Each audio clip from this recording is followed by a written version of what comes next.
pagsisikap ng mga bansa na makamit ang kapayapaang pandaigdig at kaunlaran.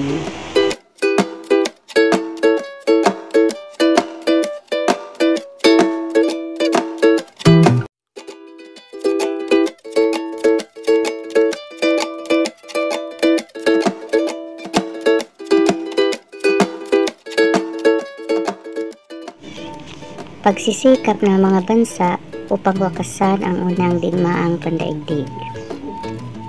Noong 1918, pagkatapos ng unang digmaang pandaigdig, umisip ng paraan ang mga nanalong bansa upang maiwasan ang pagkakaroon muli ng digmaan na maituturing na salot at naging hadlang sa pagkamit ng kaunlaran at kapayapaan sa buong mundo. Isa-isahin natin ang mga paraang ginawa upang makamit ang kapayapaan pagkatapos ng unang digmaang pandaigdig.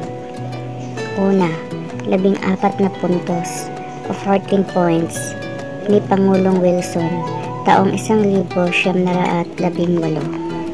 Noong Enero 1918, binalangkas ni Pangulong Wilson ang 14 na puntos na naglalaman ng mga layunin ng United States sa pagkikipaglaban. Isa sa nilalaman nito ay ang ideya tungkol sa isang kapayapaang walang talunan para sa kapakinabangan ng lahat ng nasyon na pinaniniwalaan ni Pangulong Wilson na ang pagsunod ng mga puntos na ito ay isang mabisang paraan upang maiwasan at maisasaayos ang mga sigalot o hindi pagkakaintindihan ng mga bansa bago pa man ito maging isang ganap na malawakang digmaan. Inilahad ito ni Pangulong Wilson noong Enero 1918. Aalamin natin ngayon ang 6 sa mga puntos na napagkasunduan. Una, ang kalayaan sa karagatan. Ikalawa, ang katapusan sa lihim na pagkikipag-ugnayan. Ikatlo, ang pagbabago ng mga hangganan ng mga bansa at paglutas sa suliranin ng mga kolonya ayon sa sariling kagustuhan ng mga mamamayan. Ikaapat, ang pagbabawas ng mga armas. Ikalima, ang pagbabawas ng taripa. At ang ika-6, ang pagbubuo ng liga ng mga bansa. Ikalawa, pagbubuo ng kasunduang pangkapayapaan sa Paris o Treaty of Versailles noong 1919. Noong ika-28 ng Hunyo 1919, nilagdaan ang kasunduang pangkapayapaan sa Paris o Treaty of Versailles sa Palasyo ng Versailles sa Paris, France. Ito ay isang peace document na formal na nagwakas sa unang digmaang pandaigdig. Pinangungunahan ng Big Four ang paglalagda sa nasabing kasunduan na sina Pangulong Woodrow Wilson ng United States, Punong Ministro Clemenceau ng France, Punong Ministro David Lloyd George ng Great Britain, at si Vittorio Emanuele Orlando ng Italy. May kanya-kanyang interes ang nais isulong at protektahan ng ilang nananalong bansa, katulad ng bansang France na nais nitong makuha muli ang Alsace-Lorraine mula sa Alemanya at pagbayarin ito ng malaking halaga sa mga naging pinsala bilang war reparation. Ayon sa mga kritiko, malayo ito sa itinadhana ng 14 na puntos ni Pangulong Wilson ng Amerika. Ang mga naging provision ng kasunduang ito. Pangatlo, ang Liga ng mga Bansa 1919 hanggang 1920. Ang nagsulong na magkaroon ng isang pandaigdigang samahan ng mga bansa na makatutulong sa pagpapanatili ng kapayapaan ay si Pangulong Wilson ng Amerika. Hinikayat niya ang mga pinuno ng mga bansang aliado na sumapi sa Liga ng mga Bansa at ito ay naging formal na samahan noong ika-10 ng Enero 1920. Ang konstitusyon nito ay napaloob sa kasunduan sa Versailles na may iba't ibang layunin. Una, maiwasan ang labanan. Ikalawa, maprotektahan ang mga kasaping bansa sa pananalakay ng iba. Ikatlo, lumutas sa mga usapin at hindi pagkakaunawaan ng mga kasapi. Ikaapat, mapalaganap ang pandaigdigang pagtutulungan. Ikalima, mapalaganap ang mga kasunduang pangkapayapaan. Mga lihim na kasunduan lingid sa kaalaman ng Amerika. Gumawa ng lihim na kasunduan ang ibang kasapi ng alyado na nagdesisyong hatiin ang kolonya at teritoryo ng Central Powers. Katulad na lamang ng mga sumusunod. Pinangakuan ang Italia ng teritoryong hindi naman sakop nito. Ang Turkey naman ay pinaghahatian ng iba't ibang maimpluwensyang bansa. Naisakatuparan ito ng mabuo ang kasunduan sa Versailles at maisagawa ang mga sumusunod na pangyayari. Una, nawala ang lahat ng mga kolonya ng Germany. Ang mga teritoryong Posen, Kanlurang Prussia at ang Silesia ay ibinigay sa bagong Republika ng Poland. Ang Danzig ay naging malayang lungsod sa pangangasiwa ng mga alyado bilang mandato. Ikalawa, naibalik ang Alsace-Lorraine sa France. Ang Saar-Basen ay napasailalim ng pamamahala ng Liga ng mga Bansa sa loob ng 15 taon. Ikatlo, ibinigay sa Denmark ang Hilagang Schleswig. Ikaapat, ang hukbong sandatahan ng Germany sa lupa at sa dagat ay lubhang pinahina. Marami sa mga pinaglalakbayang ilog ng Germany ay binawasan at ipinagbawal ang kanilang mga partisipasyon sa anumang labanan. Ikalima, ang Canal Kiel at ang lahat ng mga pinaglalakbayang ilog ay ginawang pang-international. Ikaanim, ang Germany ay pinagbabawalang gumawa ng mga armas at ammunition. Ikapito, ang Germany ay pinangakong magbayad ng malaking halaga sa mga bansang napinsala nito bilang reparasyon. Layunin ng mga bumubuo ng kasunduang ito'y upang lubusang pilayin ang Germany na hindi na ito muling magtangkang gambalain ang kapayapaan ng daigdig. Ang pagsisikap ng mga bansa na magkaroon ng pangmatagalang kapayapaan pagkatapos ng ikalawang digmaang pandaigdig. Bumuo ang mga bansang nananalo ng isang kasunduang pangkapayapaan pagkatapos ng unang digmaang pandaigdig, ngunit sa kabila nito ay hindi pa rin maiwasan ang pagsiklab ng isa pang digmaang pandaigdig, ang ikalawang digmaang pandaigdig na nagsimula noong 1939 at nagwakas noong 1945. Ang pagkakaroon ng lihim na kasunduan at pagsusulong sa mga personal na interes ay napatutunayang hindi ito nagdudulot ng maganda at sa halip ay nagigmitsa ng panibagong sigalot o conflict sa pagitan ng mga bansa.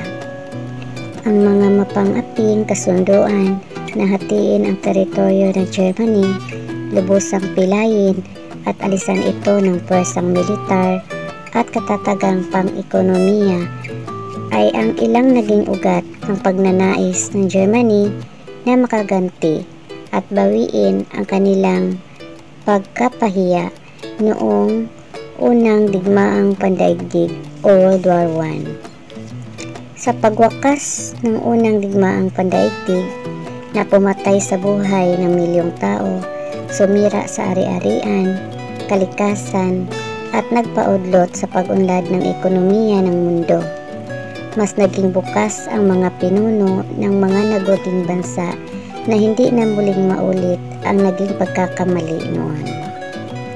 Humanap ng paraan ang mga bansa upang hindi na masundan pa ang ikalawang digmaang pandaigdig at tuluyan ng makamit ang pandaigdigang kapayapaan at kaunlaran. Isa sa paraang binuo ay ang pagtatag ng United Nations, UN o mga bansang nagkakaisa. Ang United Nations, UN o mga bansang nagkakaisa. Hindi pa man nagwakas ang ikalawang digmaang pandaigdig ay namumungkahi si Pangulong Franklin Roosevelt ng United States na muling bumuo ng samahang pandaigdig na papalit sa liga ng mga bansa.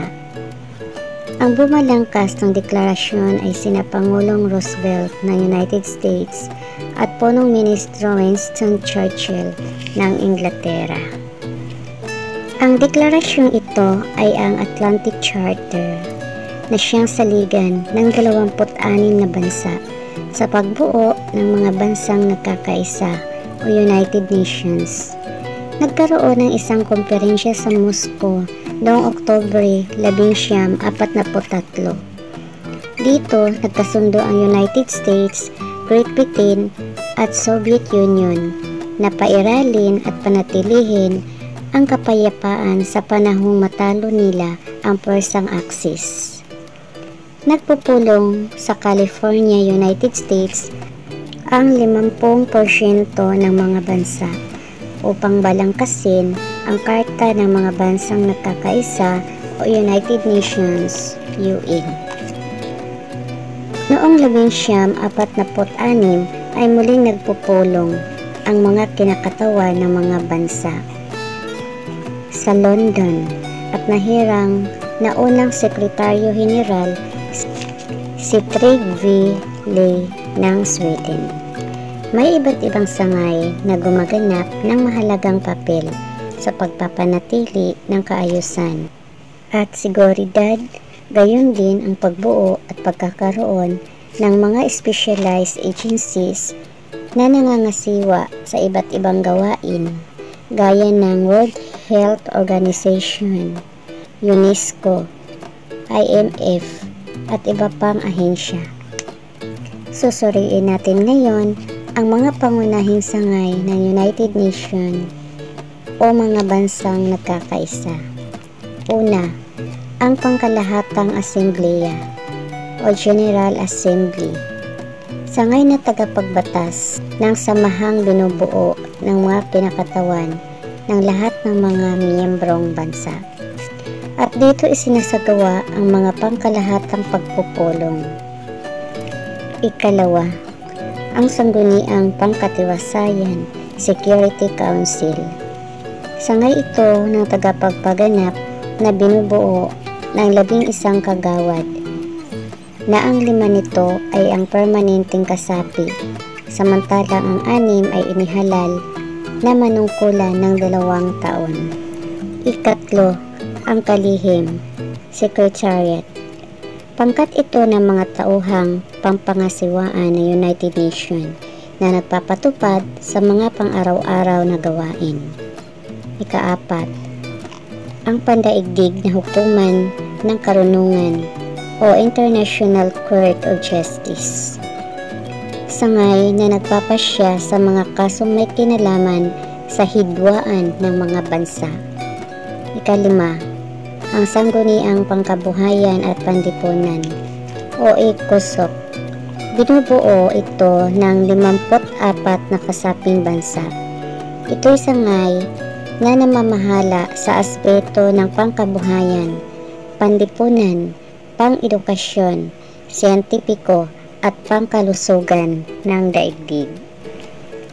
Tandaan natin, ang 14 na puntos o 14 points ni President Wilson ng Amerika ay naglalaman ng mga layunin ng pakikidigma ng United States. At ang digmaang walang talunan ang isa sa mga mahalagang nilalaman nito para sa lahat ng nasyon ng mundo.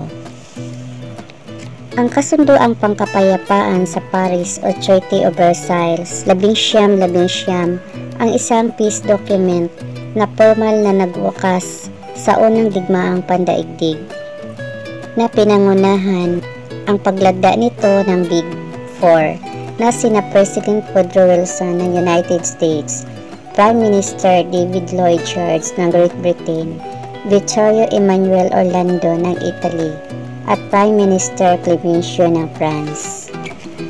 Ang Liga ng mga Bansa taong 1919 hanggang 1920 ay isang pandaigdigang samahan ng mga bansa na makatutulong sa pagpapanatili ng kapayapaan ng buong mundo, na isinulong ni Pangulong Wilson ng Amerika na naging formal na samahan noong ika-10 ng Enero 1920 na may iba't ibang layunin. Ang United Nations o UN ay isang samahang pandaigdig na papalit sa Liga ng mga Bansa na binalangkas ni Pangulong Roosevelt ng United States at Prime Minister Winston Churchill ng Inglaterra. Mga karagdagang kaalaman. Opisyal na isinilang ang United Nations noong ika-24 ng Oktubre 1945. May 173 ang kasapi ng United Nations sa kasalukuyan.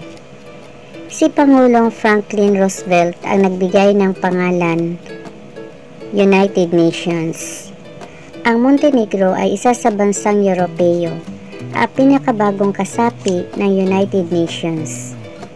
Isa sa layunin ng United Nations ay ang tulungan ang mga bansa sa paggawa ng mga kasunduang pangkapayapaan at pagkakaibigan ng mga bansa sa buong daigdig. Sana may natutunan kayo sa paksang tinalakay. Thank you for watching.